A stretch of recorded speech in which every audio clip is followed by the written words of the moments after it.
चावल के खेत में ससुराल। जयेश जी चावल के बहुत बड़े व्यापारी हैं। आसपास के गांव में उनका काफी नाम है। बड़ी ही मेहनत और लगन से उन्होंने जीवन में बहुत कुछ हासिल किया। खेती तो उनकी केवल 10 बीघा ही है, लेकिन अपने चावल के इंपोर्ट एक्सपोर्ट के बिजनेस से उन्होंने अच्छा खासा पैसा कमा लिया। अच्छा मुनाफा हो रहा है बिजनेस में। हाँ पापा, और ऐसे ही होता रहा तो हम और आगे जाएंगे इस लाइन में। वैसे एक नया ऑर्डर आने वाला है। दूसरे राज्य का एक सेठ है जिसे 15 ट्रक चावल एक दिन में चाहिए। लेकिन भैया इसमें तो बहुत पैसे जाएंगे। हाँ, लेकिन मुनाफा भी उतना है। अगर डेली वो हमसे 15 ट्रक चावल लेगा तो हमें ज्यादा ग्राहक ढूंढने की जरूरत नहीं है। और रही बात चावल की, तो आसपास के जितने गांव हैं सब किसानों की फसल हम खरीद लेंगे। हाँ, ये बढ़िया रहेगा। चलो अब देर शाम हो गई है, घर चलते हैं, वरना तुम्हारी माँ फोन पर फोन करना शुरू कर देगी। दोनों बेटे और जयेश अपनी बड़ी सी कार में बैठकर घर आते हैं। वहीं सुगंधा जी के घर में त्योरियां चढ़ी रखी थी और सबके पहुंचते ही, आप लोगों को समय नहीं दिखता? इतनी देर हो गई है, ये नहीं कि समय से घर आ जाएं। अच्छा चलो अब जल्दी से हाथ मुंह धोकर आओ, खाना लगा देती हूँ। सभी कपड़े बदलकर हाथ मुंह धोकर खाने की टेबल पर आते हैं। सुगंधा खाना निकालते हुए ही पसीने से भीग जाती है। क्या हुआ सुगंधा जी, इतना पसीना आ रहा है आपको? कुछ नहीं जी, बस ऐसे ही। आप लोग सारा दिन गोदाम में रहते हैं, आपको कुछ पता नहीं। माँ के लिए सारा काम करके थक जाती है पापा, और इनका ब्लड प्रेशर हाई हो जाता है। माँ बैठ जाओ, मैं खाना लगाती हूँ। नैन्सी अपनी माँ को चेयर पर बिठाकर सभी को खाना सर्व करती है। बेटा रमन, अब शादी की उम्र हो गई है, शादी कर ले, मुझे भी थोड़ा आराम मिलेगा। लेकिन माँ। अरे तेरी माँ सही ही तो कह रही है। शादी कर लेगा, बहू आ जाएगी तो माँ को भी आराम मिलेगा और घर की रौनक बढ़ जाएगी। जैसा आप लोगों को ठीक लगे, अब मैं क्या ही कहूँ। ऐसे ही एक दिन जयेश जी का व्यापारी दोस्त उससे मिलने आता है। और कमलेश कैसे हो? बढ़िया जयेश, अपना बताओ। बड़े दिनों बाद देखे। वैसे काम धंधा कैसा चल रहा है? वो पास वाले खेतों के जो सारे चावल का कॉन्ट्रैक्ट तुम लेने वाले थे, उसका क्या हुआ? ऑल गुड है भाई, कॉन्ट्रैक्ट भी मिल गया और धंधा भी बढ़ गया। बस चिंता है तो अब बेटी की शादी की। एक बार ब्याह कर दूं बेटी का तो गंगा नहा लूं। अरे वाह, मैं भी बेटे की शादी के लिए लड़की देख रहा था भाई। अरे ये तो बढ़िया बात है जयेश, अगर तुझे बुरा न लगे तो क्यों ना हम दोनों अच्छे दोस्त से समधी बन जाएं। वैसे भी हम दोनों का ही घर एक जैसा है, रुतबा एक जैसा है, तो समधी बनेंगे तो पावर डबल हो जाएगी। अरे वाह भाई, मैंने तो ये सोचा ही नहीं था। ठीक है, मुझे कोई दिक्कत नहीं है, बस लड़की लड़का एक दूसरे को पसंद कर ले। ठीक है, फिर कल ही आ जाओ भाभी जी और बच्चों को लेकर घर पर। जयेश घर जाकर सबको ये बात बताते हैं और सभी नई बहू देखने जाने के लिए काफी एक्साइटेड होते हैं। अगले दिन जयेश अपने परिवार के साथ माही को देखने कमलेश के घर जाते हैं। माही का जैसा नाम वैसी माही, कोमल गुलाब की पंखुड़ियों से भी नाजुक, सुंदर, सुशील और ईमानदार के साथ स्वाभिमानी गुणों से भरपूर। जयेश जी अपने परिवार के साथ कमलेश के घर आकर बैठे हैं कि तभी माही सभी के लिए चाय नाश्ता लाती है। अंकल जी नमस्ते, आंटी जी नमस्ते। माही सभी से हाथ जोड़कर नमस्ते करने के बाद सभी को चाय नाश्ता देती है। बेटा पढ़ाई तो पूरी हो गई है, आगे कोई शौक या सपना? जी अंकल जी, बिजनेस करना है, अगर आप लोग इजाजत देंगी तो, वरना मैं घर में भी खुश हूँ। क्या क्या बनाना आता है बेटा? जो आप कहें मैं सब बना सकती हूँ। माही के संस्कार उसकी बातों से झलक रहे थे। सभी को माही बहुत पसंद आती है और रिश्ता पक्का हो जाता है। भाई अब तो बस जल्दी से शादी की डेट निकलवा दो, अब तो हम बाराती जल्दी ही बारात लेकर आएंगे। और अपनी भाभी को साथ लेकर जाएंगे। ऐसे दिन बीतते हैं। माही और रमन की शादी की डेट भी फिक्स हो जाती है। शादी के कार्ड भी छपकर लोगों में बांट दिए जाते हैं। शादी को बस एक हफ्ता रह गया था। पापा, वो 15 ट्रक चावल के एक्सपोर्ट की बात कर रहा था ना मैं, वो अप्रूव हो गई है। लेकिन एक 32 ट्रक टायर के पीछे 15 लाख का खर्चा है, और ऐसे 15 ट्रक चावल हमें रोज भेजने हैं। पेमेंट ऑनलाइन है। लेकिन भैया इसमें तो 2 करोड़ के ऊपर का खर्चा है, इतने पैसे कहाँ से आएंगे? अरे सरकार लोन देती है ना, हम एक हफ्ते का लोन ले लेंगे और शॉर्ट टर्म में इंटरेस्ट भी 1% से कम का लगेगा, और हमारा मुनाफा आधे से ज्यादा है, मतलब 2 करोड़ में 50% का प्रॉफिट। ऐसा है तो ठीक है बेटा, हम कल ही बैंक में प्रॉपर्टी के पेपर्स जमा करके लोन ले लेते हैं। जयेश और रमन बैंक से लोन लेकर अपने बिजनेस को बढ़ाने का सोचते हैं। जयेश, दीप और रमन रात भर जागकर 15 बड़ी ट्रक चावल का इंतजाम करते हैं और ट्रक्स में लोड करवाते हैं, जिसके बाद ट्रक को एक्सपोर्ट करके दूसरे स्टेट में भेज दिया जाता है। बड़ी बड़ी गाड़ियां फुली लोडेड, ड्राइवर जब गाड़ी चला रहा होता है तो बीच समंदर के रास्ते में उसे आगे कोहरे की वजह से कुछ दिखाई नहीं देता और वो मैप देखकर गाड़ी बढ़ाई जा रहा था। आगे पुल टूटा हुआ है ये उसे पता नहीं था, ना ही मैप में शो हो रहा था। अचानक से उसकी गाड़ी समंदर में जा गिरती है। ऐसे ही एक एक करके पूरी 15 गाड़ी समंदर में गिर जाती हैं। चावल से भरा ट्रक लोडेड होने के कारण समुद्र की गहराइयों में जा गिरता है, जहां बहुत ढूंढने के बाद भी न ट्रक मिलता है ना ही वो 15 ड्राइवर। और अब जयेश जी और पूरा परिवार बहुत परेशान हो जाता है। अरे हम तो लुट गए, बर्बाद हो गए, कंगाल हो गए। अजी अब क्या होगा? हमारे ऊपर का कर्जा उतारने के लिए तो सब कुछ बेचना पड़ेगा। हमारे पास और कोई रास्ता भी तो नहीं है सुगंधा जी, अब यही आखिरी रास्ता है। जिसके बाद जयेश अपना घर में पड़े गहने सब कुछ बेचकर कर्जा चुका देता है और बैंक का लोन क्लियर कर देता है। अब उनके पास केवल उनका 10 बीघा खेत था, जहां खेती करके वे अपना गुजारा कर सकते हैं। पापा अब हम कहाँ रहेंगे? हमारे पास तो बस खेत ही बचा है, न पैसे है न घर है। कभी सोचा भी नहीं था कि इस तरह रातों रात अर्श से फर्श पर गिर पड़ेंगे। हम इतने ही गरीब नहीं हुए, अभी भी हमारे पास 10 बीघा खेत है। लाखों की कमाई नहीं, लेकिन खेतों में सुकून से अपना गुजारा तो गुजार ही लेंगे, चाहे कुछ भी हो जाए। जिसके बाद जयेश अपने परिवार के साथ अपने चावल के खेत में जाते हैं और वहां सभी मिलकर एक झोपड़ी तैयार करते हैं जिसमें वे लोग रहने लगते हैं। वहीं जब कमलेश को जयेश के बिजनेस लॉस के बारे में पता चलता है तो वो तिलमिलाया हुआ अपने परिवार के साथ जयेश को ढूंढते हुए उनके खेतों में आता है। अरे तो यहाँ मुंह छुपा कर रह रहे हो फटीचर भिखारी? अरे भाई ऐसे कैसे बात कर रहे हो तुम? अरे गरीबों से ऐसे ही बात की जाती है। हमने तो बेटे की शादी बराबरी का घर देखकर तय की थी, लेकिन अब आप लोगों की हालत तो भिखारियों से भी कई गुजरी है। अब हम आपको अपनी बेटी नहीं दे सकते। ऐसा मत कहिए समधन जी, परसों शादी है, आज आप रिश्ता तोड़ रहे हैं। समाज में हमारी कितनी बेइज्जती होगी। बेइज्जती उनकी होती है जिनकी कोई इज्जत हो, और आप लोगों का बिजनेस डूबने के बाद वैसे भी कोई इज्जत नहीं बची, और मैं कंगाल दामाद से मेरी बेटी की शादी नहीं कर सकता। जयेश और उसकी फैमिली के लाख मनाने के बावजूद भी लड़की के घर वाले नहीं मानते और माही खड़ी होकर सब कुछ देखे जा रही थी। चल बेटी। माँ मुझे रमन से ही शादी करनी है। अरे तू पागल हो गई है, इस कंगाल में क्या रखा है? शादी तय करते समय तो आपने नहीं पूछा कि बेटी तुझे ये रिश्ता मंजूर है या नहीं, तो अब ये मेरी मर्जी है। और वैसे भी कार्ड छप गए हैं, रिश्तेदारों को, दोस्तों को, सबको पता चल गया है कि परसों शादी है। आज आप शादी कैंसिल कर दो, ऐसा नहीं होता। घर वालों के लाख मनाने के बावजूद भी माही नहीं मानती और अपने जिद पर अड़ जाती है। पापा जी अब तो माही भी मान गई है, आप भी मान जाइए ना। अरे पता नहीं मेरी बेटी पर कौन सा जादू कर दिया है। माही तू शादी तो कर रही है, लेकिन ये जान ले हम तेरी शादी के बाद तुझसे कोई रिश्ता नहीं रखेंगे। माही कुछ नहीं कहती, बस सबक के रह जाती है। 2 दिन बाद कमलेश जी के घर रमन बारात लेकर आता है और इज्जत को बचाने की खातिर कमलेश बेईमान से बेटी की शादी रमन से करा देते हैं। विदाई के समय बेटा तूने ये सही नहीं किया, जा तो रही है लेकिन अपने पापा की बात भूलना नहीं। जिसके बाद माही की विदाई होती है और वो विदा होकर रमन के साथ उसके चावल के खेतों के बीच में बनी झोपड़ी में आती है, जहां सास सुगंधा नई बहू का स्वागत करती है। खेतों में आस पड़ोस वाले भी नई बहू को देख रहे थे।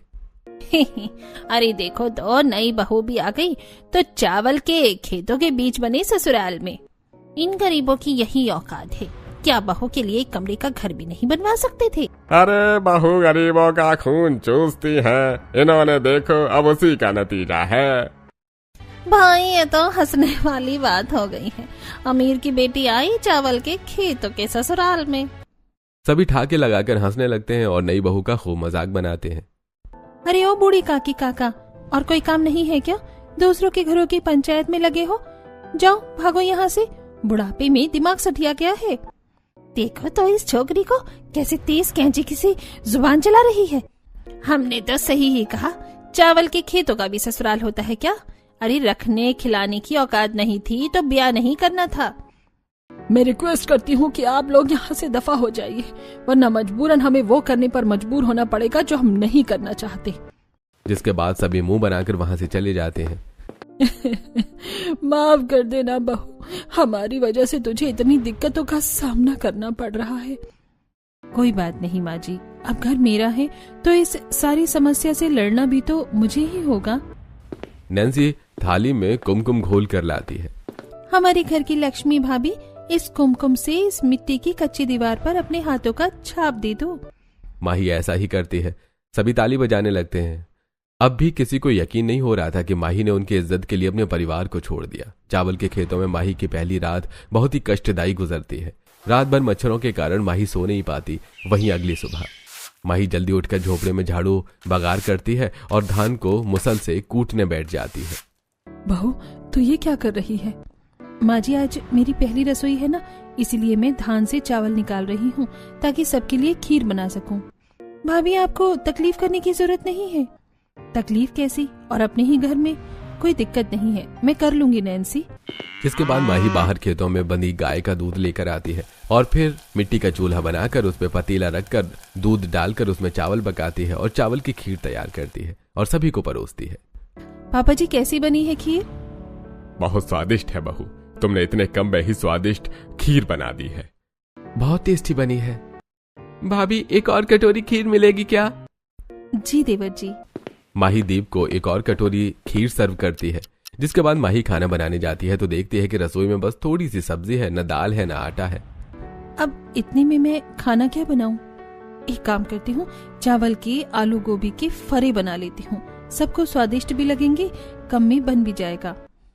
जिसके बाद माही फिर से धान से चावल निकालकर उन्हें पत्थर की चक्की में पीसती है और आलू गोभी की सूखी सब्जी बनाकर चावल के आटा गूंथ कर उसकी छोटी लोइयां बनाती है और सब्जी को उसी लोइयों में डालकर भाप में पकाती है। वही खाने के समय मेरी बहू तो बहुत ही ज्यादा गुनी है।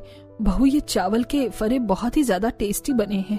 देखना सुगंधा जी, एक दिन हम फिर उसी मुकाम पर होंगे जहाँ से गिरे हैं। तुम्हारी बहू भी बिल्कुल तुम्हारी तरह ही संजोने वाली है। वो खुश हो जाती है। सभी फरे खाकर खेतों में काम करने चले जाते हैं। मैं यहाँ बैठी बैठी परेशान होकर क्या करूँगी? मैं भी सबके साथ खेतों में जाकर काम कर लेती हूँ, हाथ बटा देती हूँ। वहीं खेतों में सास ससुर पति का हाथ बटाने जाती है। बहू, जा जाकर आराम कर, अभी तू नई नई है। हम तुझसे काम करवाएंगे तो जमाना हम पे थूकेगा कि इतनी मासूम बच्ची को हमने शादी के तुरंत बाद खेतों में काम में झोंक दिया। नहीं माँ जी, ऐसा नहीं है, मैं अपने मन से कर रही हूँ। वहीं माही ससुराल वालों की एक नहीं सुनती और पूरे परिवार के साथ माही भी खेतों में घुटनों भर पानी में धान लगाने लगती है, जहां उसे धान चुभ भी जाता है। आउच! माँ जी, क्या हुआ बहू? सास देखती है कि धान के गड़ने से बहू के पैर से हल्का सा खून निकल रहा है और ढेर सारे रैशेस हो गए हैं। बहू, हमने मना किया था, तूने ये क्या हाल बना लिया है? माँ जी, कुछ नहीं हुआ, सब ठीक है। जिसके बाद माही फिर से खेतों में काम में लग जाती है। सुगंधा जी को हाई ब्लड प्रेशर की प्रॉब्लम थी, जिस कारण वो ज्यादा काम नहीं कर पाती थी। माही सुबह जल्दी उठकर सभी का नाश्ता तैयार करती है, सभी के लिए खाना बनाती है और खेतों में लग जाती है। फसल की रोपाई, बुवाई और फिर उसकी सिंचाई सब कुछ ससुर और पति के साथ मिलकर करती है। माही ने बहुत कम समय में अपना ससुराल बहुत अच्छे से संभाल लिया था। वहीं आसपास के लोग माही को अपने चावल के खेतों के ससुराल में इतनी मेहनत करते देख उस पर हंसते और उसका मजाक उड़ाते। एक दिन जब माही खेतों की सिंचाई कर रही होती है कि तभी अरे देखो तो, फलाने सेठ की बहू यहाँ खेतों में मिट्टी के बीच पानी लगा रही है। बहुत बुरे दिन आ गए हैं बेचारी के। चावल के खेतों का ससुराल मिला है महारानी को, खेतों के ससुराल में तो राजा ऐसा ही होता है, हमें क्या। सभी बातें बनाकर माही पर हंस रहे थे कि तभी मैं नहीं बोलती, इसका ये मतलब नहीं कि मैं गवार हूँ। आंटी जी, अंकल जी, समझ में आया? मैं बड़ों की इज्जत करना जानती हूँ, वरना मुझे 2 मिनट नहीं लगेंगे आप लोगों को यहाँ से भगाने में। और जो मैंने आपकी इज्जत उतारी तो कहीं के नहीं रहेंगे। माही की तेज तर्रार धमकी से गांव के लोग डर जाते हैं और खेतों के आसपास से चले जाते हैं और अपना काम करने लगते हैं। वहीं शाम में बहू, बहुत दिन हो गए हैं, घर में ढंग की सब्जी नहीं बनी, मैं बाजार से सब्जी लेकर आता हूँ। पापा जी, बाजार से सब्जियां लाना बहुत महंगा पड़ जाता है, आखिर कब तक बाजार से सब्जी आएंगी? हमारा इतना बड़ा खेत है, क्यों ना हम एक किनारे सब्जी बो दें, खाने के लिए भी हो जाएगा, बेचने के लिए भी। वैसे भी पापा, बाजार में तो सब्जियों के दाम आसमान चढ़ रहे हैं। ये आइडिया बढ़िया रहेगा। फिर कल ही मैं और माही जाकर सब्जी के बीज ले आएंगे। शाम में माही सभी को आलू की तरीदार सब्जी बनाकर खिलाती है। वहीं अगले दिन सुबह माही घर का सारा काम करके रमन के साथ बाजार सब्जी के बीज लेने चली जाती है। और जब वो अपने पति के साथ बाजार से बीज लेकर लौट रही होती है कि तभी एक बड़ी सी कार उसके सामने आकर रुकती है और उसमें से माही के फ्रेंड कशिश निकलती है। कशिश आंखों से ब्रांडेड चश्मा बालों में चढ़ाते हुए, oh my God, is this miss Mahi? मुझे तो यकीन ही नहीं हो रहा कि ये माही सब्रवाल है। कैसी हो कशिश? आई एम टू गुड, लेकिन तुम्हारी हालत ठीक नहीं लग रही। क्या बात है, इतनी अमीरी से झोपड़ी में जा गिरी हो? मैंने सुना और तो और तुम्हारा ससुराल किसी चावल के खेत में है क्या? ये भी मैंने सुना। हाँ तो इतनी फटीचर हालत हो गई है तुम्हारी। आई कांट बिलीव कि तुम माही हो और ये करीब तुम्हारा पति है। ये लो, कुछ पैसे लो, शाम का खाना खा लेना। कशिश माही की खूब इंसल्ट करके वहां से चली जाने लगती है। आज हम गरीब हैं, लेकिन कशिश डोंट फॉरगेट, एक दिन मैं तुमसे ऊपर होंगी, तुमसे ज्यादा पैसे होंगे और मेरे पास, और क्या पता तुम मेरे घर भीख मांगने आओ। हाय, ये तुम्हारे बड़े बड़े ख्वाब। बहन, हकीकत में आजा, ये गरीब तेरा पति है और तू इसके चावल के खेतों में रहने वाली बीवी। यही सच्चाई है। कशिश दोनों को बेइज्जत करके वहां से चली जाती है। देखना जी, एक दिन ये रोते हुए हमारे पास काम मांगने आएगी। हाँ, वो तो सब ठीक है, लेकिन शांत हो जाओ, गुस्सा मत करो, सब ठीक है। जिसके बाद माही शांत हो जाती है और दोनों घर जाते हैं। माही और अमन मिलकर खेतों में एक तरफ सब्जी के बीज बो देते हैं और रोज उन्हें पानी देते हैं, उनकी सिंचाई करते हैं। धीरे धीरे सब्जी के पौधे बड़े होने लगते हैं। ढेर सारी देखरेख के कारण अच्छी सब्जियां उगती हैं, जिस कारण अब माही घर में रोजाना बढ़िया बढ़िया सब्जी बनाकर सबको खिलाती है और घर वाले बहुत खुश होते हैं।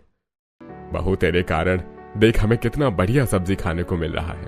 अगर तूने दिमाग लगाकर सब्जियां नहीं उगाई होती तो ये कभी भी मुमकिन नहीं था। पापा जी, खेतों में हरी मटर बहुत अच्छी उगी है। आज तो मैं सबके लिए मटर पनीर बनाऊंगी।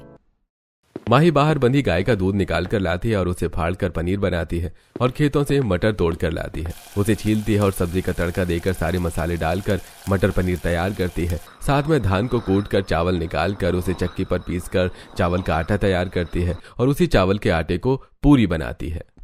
वाह बहू, क्या खाना बना है, मजा आ गया। भाभी, मन तो कर रहा है कि खाने के साथ उंगलियां खा जाऊं, इतना स्वाद है खाने में। सभी खाना खाते हैं और बहू की खूब तारीफ करते हैं। अब आए दिन बहू खेतों में बढ़िया सब्जी उगाती है और जयेश और दीप उन सब्जियों को मंडी में बेच आते हैं, जिससे उन्हें कुछ पैसे मिल जाते हैं। साथ ही वो इतनी सब्जी बचा लेते हैं जिससे घर वालों का गुजारा हो जाए। वहीं दूसरी तरफ चावल की फसल भी तैयार हो जाती है। माही रोज सुबह जल्दी उठकर घर का सारा काम निपटाकर चावल की फसल की कटाई में पति, ससुर और देवर की मदद करती है और जल्दी जल्दी सबसे पहले धान कटवा लेती है। अरे देखो तो, पहले तो बस बहू को चावल के खेतों का ससुराल मिला था, अब तो चावल की कटाई भी इसी के जिम्मे। अरे खुद वैसी है जो इतना कर रही है, वरना आराम से किसी अमीर घर में राज करती। ये बातें माही सुन लेती है और भड़क जाती है। मैंने पहले भी कई बार साफ कहा है कि मेरे घर वालों और मुझको उल्टा बोलने की कोशिश भी मत करना, लेकिन आप लोग बाज नहीं आती हो। आज मैं आपको बताती हूँ कि कैसे परेशान किया जाता है। जिसके बाद माही एक बड़ा सा लकड़ी का डंडा लेकर पड़ोसनों को चावल के खेत में दौड़ा लेती है और वो बचते बचाते हुए भागती हैं, जिससे उन्हें चावल की फसल से काफी छिरोर भी आती है। आज तो बच गए, वरना ये बहू तो जान ही ले लेती। हाँ बाबा, अभी तो मेरी शादी भी नहीं हुई है, मैं ऐसे नहीं मरना चाहती हूँ। वाह बहू, आज तूने उन कमीनी को अच्छा सबक सिखाया। दोनों सास बहू हंसने लगती हैं। कुछ ही दिन में धान की कटाई हो जाती है और उसे बेचकर घर वालों को अच्छे पैसे मिलते हैं। बेटा, अब इन पैसों से बढ़िया सा छोटा सा घर खरीद लेते हैं। आखिर हमारी बहू कब तक इस चावल के खेतों के ससुराल में रहेगी? ना बाबूजी, अभी घर खरीदेंगे तो जीवन भर हमें ऐसे ही इन चावल के खेतों में रहना होगा। सबसे पहले हम अपना बिजनेस रीस्टार्ट करेंगे, उसके बाद ही कुछ काम होगा। अब आप एक काम करिए, इन पैसों से और जमीन लीज पर ले लीजिए, मैं साथ में खेती करवाऊंगी। उससे जो पैसे आएंगे हम उसमें चावल के एक्सपोर्ट का बिजनेस फिर से शुरू करेंगे और जब उसमें मुनाफा बढ़ जाएगा तो बिजनेस बढ़ाएंगे और जमीन लीज पर लेकर खेती करेंगे, फिर घर बनाएंगे। बहू की लंबी प्लानिंग सुनकर सब शॉक्ड रह जाते हैं। वहीं घर वालों को बहू का सुझाव काफी अच्छा लगता है। ठीक है बहू, जैसा तू कहेगी वैसा ही होगा। चावल की खेती के मुनाफे में मिले पैसों से जयेश जी आसपास की 15 बीघा जमीन लीज पर लेते हैं और माही और पूरा परिवार मिलकर अब 25 बीघा जमीन में बिना किसी लेबर के दिन रात मेहनत करते हैं और 6 माह की चावल की खेती की जगह तिमाही चावल की खेती करते हैं, जिससे फसल जल्दी तैयार होती है और मुनाफा बढ़ जाता है। 3 माही और पूरा परिवार खूब मेहनत करता है और कटाई करके धान को बाजार में बेच आते हैं। वाह भाभी, आपका आइडिया तो कमाल कर गया। अब की का मुनाफा बीते फसल का 3 गुना है। भाभी ही कमाल है, देखना ये मुनाफा 10 गुना होगा। मिले हुए मुनाफे से माही फिर से और जमीन लीज पर लेती है और उसमें लेबर से खेती करवाती है और खुद भी करती है। एक साल में टोटल 50 बीघा जमीन पर तिमाही खेती करके माही और उसका ससुराल ढेर सारे पैसे कमा लेते हैं। पापा जी ये लीजिए, पूरे 30 लाख रुपए हैं। अब आप अपना बिजनेस फिर से शुरू कर सकते हैं। आज जयेश जी और पूरा परिवार की आंख भर आती है कि इतने कम समय में केवल माही के कारण उन्होंने कितना कुछ कर लिया। जयेश जी 30 लाख रुपए से अपना डूबा हुआ बिजनेस फिर से शुरू करते हैं और आसपास के गांव से सस्ते दाम में चावल खरीदकर एक्सपोर्ट करना शुरू करते हैं। साथ ही 50 बीघा लीज पर ली हुई जमीन पर माही मजदूरों से खेती करवाती है। एक तरफ चावल की तिमाही खेती और दूसरी तरफ एक्सपोर्ट का काम। माही दोनों ही काम अपनी देखरेख में कर रही थी, जिस कारण मुनाफा बढ़ता जाता है और मानो चावल के खेत में रहने वाले ससुराल वालों पर लक्ष्मी माँ धन की वर्षा कर देती हैं और बिजनेस शुरू करने के 6 महीने में ही सारा पैसा रिकवर हो जाता है और मुनाफा 10 गुना से बढ़ जाता है। मुझे तो यकीन ही नहीं हो रहा माही कि हमें वो सब फिर से मिल रहा है जो हमें चाहिए था। आप चिंता मत करो जी, ये सही होगा। बस भोले बाबा पर भरोसा रखिए और हाँ, कुछ भी हो जाए अब हार नहीं माननी है, दिमाग का इस्तेमाल करना है। आज मुझे गर्व हो रहा है कि मैंने अपने बेटे के लिए सही लड़की चुनी। माही का दिमाग तो कमलेश भाई साहब से भी तेज है। बिजनेस के ये सारे पैतरे मैंने पापा से ही सीखे हैं। 2 साल हो गए थे मायका छोड़े। अचानक से मायके का नाम आते ही माही की आंखें भर आती हैं। बहू चिंता मत कर, वो समय आ गया है, अब तो जल्दी ही अपने परिवार से मिलेगी। 2 महीने और बीत जाते हैं। अब खेती और बिजनेस दुगनी रफ्तार से कमाई कर रहा था। बहू ने खेतों में महंगे बासमती चावल उगाना शुरू कर दिया था। बहू ये ले मिठाई खा।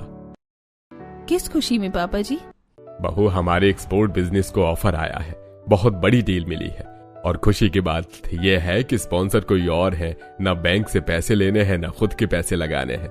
सब स्पॉन्सर संभालेगा और मुनाफे का 10% कमीशन लेगा। मतलब बाकी के 40% मुनाफा हमारा? सही समझी तुम। यह सुनकर माही झूम उठती है। जल्दी से रमन जी स्पॉन्सर के थ्रू एक्सपोर्ट का बिजनेस एक्सपेंड कर देते हैं। अब दिन में 2 नहीं बल्कि 20 ट्रक चावल एक्सपोर्ट होता है और वो अच्छा खासा मुनाफा कमाने लगते हैं और एक खुद की बड़ी कंपनी शुरू करते हैं। बहू अब हमें लगता है कि घर ले लेना चाहिए। आज पास वाले लोग बहुत मजाक उड़ाते हैं। पास ही खेत में खेती कर रहा एक किसान जयेश जी की बात सुनता है। अरे मजाक कैसे ना उड़ाए। अरे अब तो अमीर हो गए, नई बहू की जिंदगी क्या चावल के खेतों के ससुराल में बितानी है? अब घर ले लो। नहीं पापा जी, हम इसी खेत में अपनी बड़ी सी हवेली बनाएंगे, कहीं और घर नहीं लेंगे। इसी खेत के कारण आज हमारे पास फिर से सब कुछ है, इसीलिए मैं यहाँ से नहीं जाना चाहती हूँ। सभी बहू की बात मानते हैं और बहू के कहे अनुसार 10 बीघा चावल के खेत में 2 बीघा में जयेश जी एक बड़ी सी हवेली बनाते हैं और कुछ नए खेत भी खरीदते हैं। अब सब कुछ बढ़िया चल रहा था। फिर एक दिन, मैंने आज तक तुम्हें कुछ नहीं दिया, आज मेरे साथ शॉपिंग चलोगी माही? ऑफ कोर्स पतिदेव। रमन और माही अपने लग्जरी कार में शॉपिंग के लिए जाते हैं। रमन माही को मॉल से ढेर सारी ड्रेस दिलाता है और साथ ही ज्वेलरी शोरूम लेकर जाता है, जहां उसे लाखों की ज्वेलरी और डायमंड नेकलेस दिलाता है। रमन और माही जब ज्वेलरी शॉप से शॉपिंग करके निकल रहे थे, तभी माही को उसकी वही अमीर दोस्त दिखती है, लेकिन आज वो थोड़ी अलग लग रही थी। अरे ये तो वही लड़के हैं ना? हाँ जी, ये वही है। माही तो यहाँ, अरे ये सब हमेशा हालात एक जैसे नहीं होते, मैंने तो पहले ही कहा था। तू सही कह रही है, मैं खुद हंसती थी तुझ पे और बाकी गरीब लोगों पर। आज इसलिए भगवान ने मुझे मेरे किए की सजा दी है। मेरे हस्बैंड का बिजनेस लॉस में चला गया है। माही क्या तू अपने हस्बैंड की इंपोर्ट एक्सपोर्ट कंपनी में मेरे हस्बैंड को जॉब दिला सकती है? कल इंटरव्यू के लिए भेज देना। इतना कहकर माही और रमन वहां से निकल पड़ते हैं। थैंक यू माही और रमन जीजू। दोनों वहां से जा चुके थे और कशिश हाथ जोड़े वहीं खड़ी रह जाती है। ये सारा मंजर पास की दुकान में खड़े माही के पिता भी देखते हैं और जब उन्हें पता चलता है कि जयेश उनकी समधी का परिवार अब उनसे 10 गुना अमीर हो गया है, तब कमलेश को अपनी गलती समझ में आती है। वो अपने पूरे परिवार के साथ बेटी के ससुराल जाते हैं। माही अपने पिता को देखकर भावुक हो जाती है, लेकिन बिना कुछ बोले अंदर चली जाती है। समधी जी, समधन जी, अंदर आइए ना। मानुषी और कमलेश माही का ससुराल देखकर हैरान रह जाते हैं। चावल के खेतों के बीच बड़ी सी हवेली, ढेर सारे नौकर चाकर और बहुत सारी सुख सुविधाएं भी। सुगंधा और जयेश अपने समधी समधन की खूब खातिरदारी करते हैं। मम्मी जी, पापा जी, आप लोग बहुत उदास दिख रहे हैं, क्या बात है? हमारी बेटी हमसे खफा है, हम कैसे खुश हो सकते हैं? बहू अब जिद छोड़ दे, माँ बाप है, माफ कर दे, बात कर ले। तभी माही जाकर अपने माता पिता के गले लग जाती है और खूब रोती है। अपने पिता को माफ कर देना बेटी, हमसे बहुत बड़ी गलती हो गई।